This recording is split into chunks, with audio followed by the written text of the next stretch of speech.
Ben, je trouve que c'est une initiative tout à fait remarquable. Moi-même, je suis aussi fille d'anciens combattants.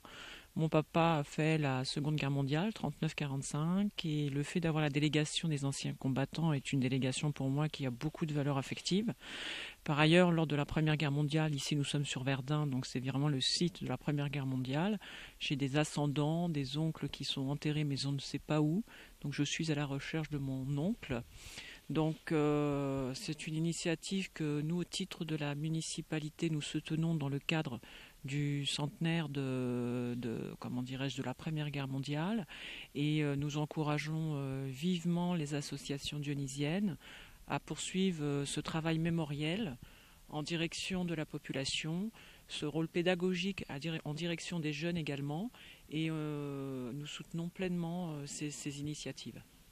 L'association travaille justement sur la mémoire, pas uniquement sur ce voyage-là, parce qu'elle travaille sur deux aspects. Le premier, c'est montrer que la France a été, qu'on le veuille ou non, libérée par des gens venus d'ailleurs, aussi bien, qui ont fait la guerre 14-18. Ça, c'est la participation des étrangers aux deux guerres mondiales. Le deuxième aspect qu'on vous montrer, c'est l'apport des migrants à la société française. Tout simplement parce qu'on entend souvent dire aux jeunes en particulier que vous n'êtes pas d'ici, que vous êtes entre double culture, et on voudrait que les jeunes comprennent une fois pour toutes que leurs ancêtres, leurs aînés, leurs ascendants sont battus pour la France.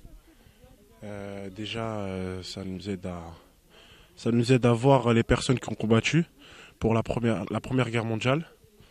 Et donc on peut voir là des chrétiens, les combattants chrétiens. Et là, c'est les musulmans. On est dans les cimetières des musulmans, Première Guerre mondiale. Ils ont combattu pour la France. Ils ont donné leur vie pour la France. Et puis voilà. Parce qu'il y a des gens, ils sont là, ils vivent, ils sont en France, mais ils ne se rendent pas compte de ce qui s'est passé il y a plusieurs années. Il y a 100 ans, voilà. Et donc... c'est important de savoir un petit peu. Moi, j'ai connu dans l'histoire, Oui. Et du coup, je suis une fille d'un ancien combattant. Mon père, il a fait 39-45, militaire de carrière. Et j'ai lu à l'école l'histoire de la France, l'histoire des guerres. Il n'y a pas longtemps, il y a les 100 ans qui sont passés à la télé.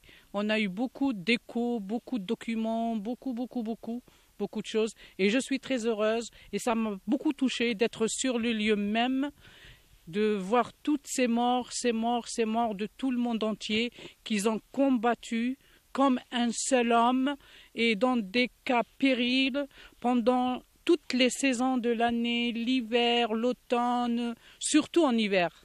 Quand je vois des documents, il y a beaucoup de documents qui sont passés sur la télé, ça m'a gravement touchée.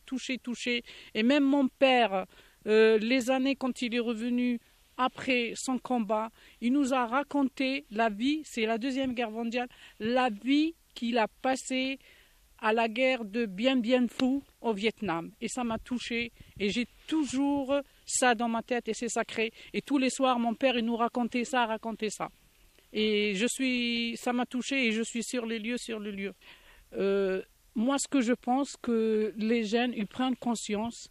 Il y a les parents, les grands-parents, les arrière-grands-parents qui sont passés, qui ont combattu.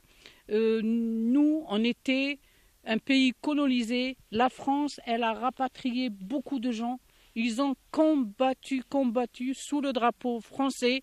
Et je voudrais qu'ils prennent conscience un peu tout ce qu'ils ont fait, les grands-parents, pour que cette génération puisse vivre en toute liberté ici. Et moi, ce que je leur demande, de bien suivre l'histoire, de chercher, faire les recherches, tout ce qu'ils ont fait, nos aïeux, apprendre et prendre conscience.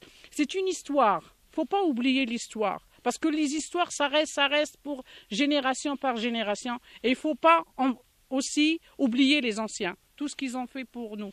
On arrive ici, c'est un petit village très sympathique. On a été visiter nos ancêtres, si tu veux. On a été au cimetière musulman, chrétien et tout ça. Et c'est un peu une journée un peu triste. Ça nous rappelle ce qu'ils ont vécu nos ancêtres, nos parents et nos grands-parents. Par exemple, pour moi, bon, j'ai un grand-père qui est mort pendant cette guerre ici, dans les environs de cette ville. Malheureusement, je ne l'ai pas trouvé. Je n'ai pas trouvé sa tombe. Par contre, on a trouvé un endroit où il n'y a que des os. Des os, voilà. Peut-être qu'il est parmi ces gens-là. Voilà. J'ai trouvé un membre de ma famille. Un membre de la famille, j'ai trouvé. Il y a sa tombe. Mais le grand-père, pas encore. Espérons qu'un jour, on le retrouvera. Voilà. Mais sinon, c'est très sympathique, une équipe sympa, rahim, les membres de l'association, c'est vraiment extraordinaire. On souhaite refaire le voyage pour autre chose. Écoutez, la journée a été vraiment formidable. Et puis l'histoire, c'était fascinant, avec toutes les ruines. Voilà. Surtout ce qui m'a vraiment... comment dirais-je, touché. Qui m'a touché, voilà. Et puis j'ai trouvé le nom de plusieurs villes algériennes, Oran, Blida, Alger, Bonn, Constantine. Et puis voilà, Bonn, elle s'appelle Bonn, c'est Annaba. Annaba. Oui, Annaba. Voilà. Donc, et puis la proximité entre on va dire les tombes, le carré musulman et les tombeaux, les tombes, voilà, on va dire des Français chrétiens et tout. Et ça donne à réfléchir, l'entente, voilà, la paix et tout ça et tout ça. Et voilà, donc c'est ça l'histoire de la France. Voilà, donc c'est la diversité. Voilà. Et je rajoute, bon, pour les enfants, les jeunes d'aujourd'hui, pour qu'ils sachent, c'est aujourd'hui ils sont là. D'abord, il faudrait qu'ils aient leur place dans cette société, parce que c'est pas un cadeau qu'on leur a fait. La France, elle a été libérée par leurs ancêtres. Les Africains, les Maghrébins et tout ça, c'est-à-dire la terre de la France, elle a été arrosée par le sang de nos ancêtres. Moi, par exemple, je suis triste un peu aujourd'hui, parce que là, je suis venu dans le but et dans l'espoir de trouver la tombe de mon grand-père. Ben, malheureusement, je n'ai pas trouvé. J'ai été trouver un endroit où il n'y a que des ossements. Il n'y a que des ossements, et ces ossements, ils n'ont pas de nom. Dites-moi, je vous ai entendu parler là. La guerre, elle finit pas. La guerre n'en finit pas. Avec tout ce qu'on voit, avec tout ce qu'on entend, avec tout, quand même la guerre continue. C'est dommage et c'est triste. C'est triste et c'est dommage.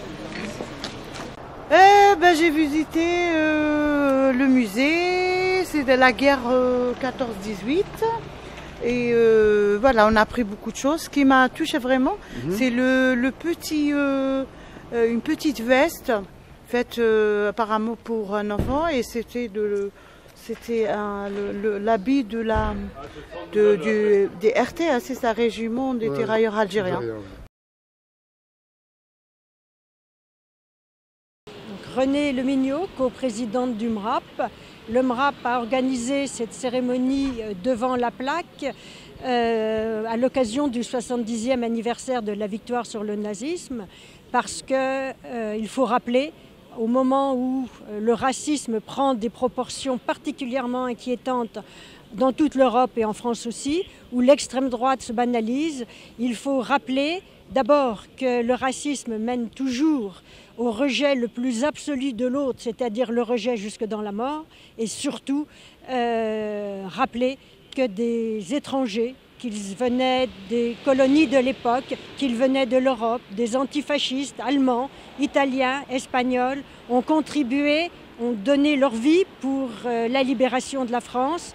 La France qu'on appelait patrie des droits de l'homme, qui n'est plus du tout la patrie des droits de l'homme. Et donc c'était pour nous un devoir de mémoire dans ce combat antiraciste et contre la résurgence des idées d'extrême droite que nous menons tous les jours. Le hasard fait qu'on part à la campagne, là voir mes parents, et donc on traversait Paris pour y aller. Et j'ai vu un drapeau républicain, donc je me suis arrêté tout de suite, puisque je suis moi-même petit-fils de républicains. Donc voilà, donc moi je m'appelle Sergio Canto et mon grand-père s'appelait José Luis Canto. Et donc voilà, donc effectivement les couleurs républicaines à Paris c'est plutôt rare. Et donc c'est pour ça que je me suis arrêté. Donc mon grand-père lui il n'était pas, c'est mon grand-père. Donc lui il était membre du Parti communiste espagnol et donc anti-franquiste. Donc il a fait la guerre d'Espagne. Il était responsable. Son travail c'était que la région de Catalogne, qui était donc une région industrielle, soit de l'électricité, qu'il y ait de l'électricité en permanence, quels que soient les combats, quels que soient les sabotages ou les destructions, mais que les usines d'armement et que la ville de Barcelone et la région de Catalogne aient de l'électricité en permanence. Voilà, nous nous trouvons ici au Centre mondial de la paix à Verdun, que nous avons visité avec justement... nous avons visité avec un groupe de 40 personnes et nous avons beaucoup appris sur un peu les horreurs de la guerre 14-18 et bien sûr la guerre 39-45, ça a été le même cas. En tous les cas, nous travaillons pour la paix, pour qu'il n'y ait plus de guerre et c'est très important qu'aujourd'hui on puisse sensibiliser le public, en particulier jeunes, justement à cette histoire malheureuse, dramatique, catastrophique, et je ne trouve pas de nom pour dire que c'est le malheur des peuples. Et nous voulons, nous, le bonheur des peuples dans la paix.